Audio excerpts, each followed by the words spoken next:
The compatibility of concurrent high-intensity interval training and resistance training for muscular strength and hypertrophy, a systematic review and meta-analysis. In this meta-analysis, researchers looked at previous studies to find comparisons between resistance training paired with high-intensity interval training, otherwise known as HIIT, and resistance training alone. HIIT was developed using the concept of sports which involve high-intensity exertions of exercise with little rest, repeated multiple times throughout competition. HIIT and resistance training are often prescribed concurrently as muscular strength is needed for sprints and jumping. However, reports of causing compromised adaptive responses while using concurrent training is known as the interference effect among researchers. The purpose of this study is to assess whether the previously reported interference effect is exacerbated by comparing concurrent HIIT and resistance training to resistance training alone on measure of strength and hypertrophy via a systematic review and meta-analysis.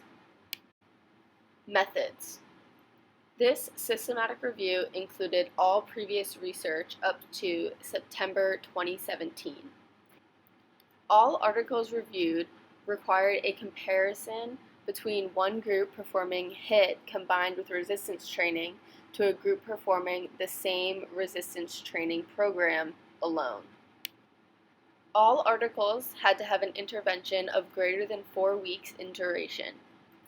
These articles also had HIIT defined as repeated bouts of less than 5 minutes of exercise where intensities were either greater than 80% max heart rate or greater than 100% lactate threshold or greater than 90% VO2 max. All articles included in this systematic review had to report changes in muscular strength or changes in lean muscle mass.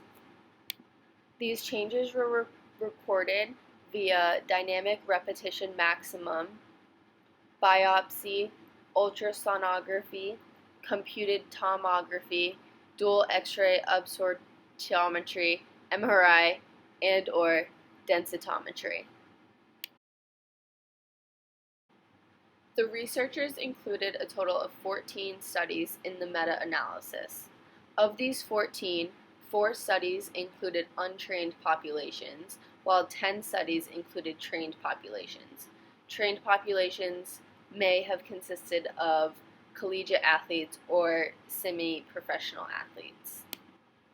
Of the 14 studies, 7 of them performed high-intensity interval training on a bicycle, and 7 studies performed high-intensity interval training through running. Researchers found that concurrent training yielded an average of 19.4% increase in strength, while resistance training alone averaged a 23.9% increase in strength. The exercises tested vary by study but include leg press, bench press, back squat, bicep curl, and half squat.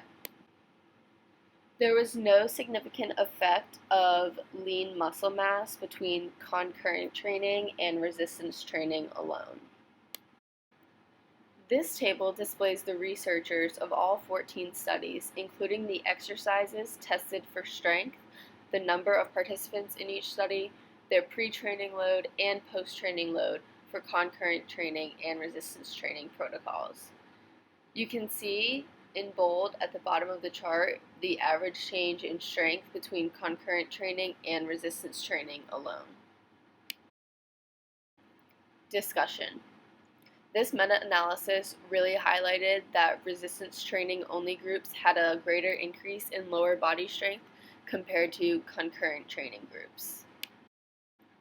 However, the concurrent training groups had similar results compared to the resistance training only groups in strength and lean muscle mass of the upper body, and there was virtually no difference between groups in lower body lean muscle mass.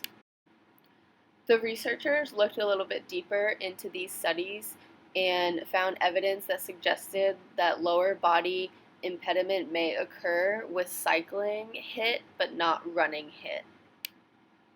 I believe this might be because running is a weight-bearing exercise, where cycling is not weight-bearing.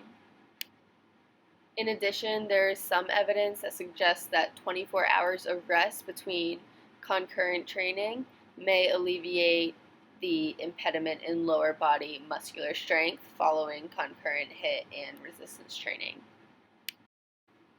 In the discussion, the researchers offered some mechanical explanations of their findings.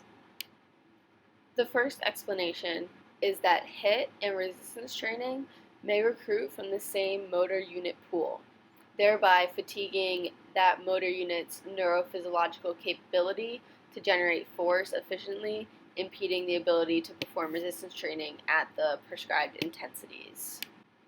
Secondly, during HIIT, energy production is typically anaerobic, and thus metabolic byproducts such as lactate can inhibit contractile force. These reasons may be why the upper body was not negatively affected by concurrent exercise, because the high-intensity interval training did not put much stress on the upper body as it did with the lower body due to the running and cycling.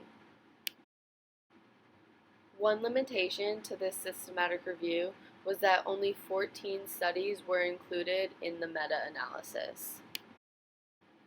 In addition, many of the studies had different protocols, including the number of participants and rest periods. The majority of participants in these studies had less than 24 hours between their high-intensity interval training and their resistance training if they were in the concurrent training group.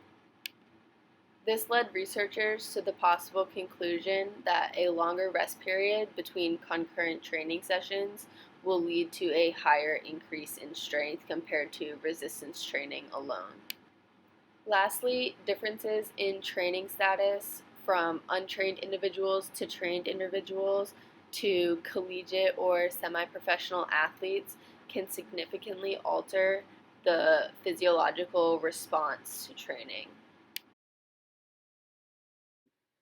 Lastly, researchers hypothesized that having a rest period greater than 24 hours between HIIT and resistance training may not impede strength gains as opposed to a shorter rest period between sessions. Next, researchers compared running versus cycling for the high-intensity interval training. Participants in the HIIT that involved running displayed greater lower body strength after the conclusion of the study compared to participants that used cycling as their modality. This shows that the modality used for HIIT matters when you are looking at strength. It is important to note that concurrent training and resistance training alone both improve dynamic strength across all the studies. In addition, the difference in lower body strength between two groups was pretty small. The reduction in strength between concurrent training and resistance training alone may be a small price to pay for improvements in other aspects that HIIT can improve, such as VO2 max, sprint time, and maximal aerobic speed. Overall, coaches will have to decide what is important in preparing their athlete for their sport.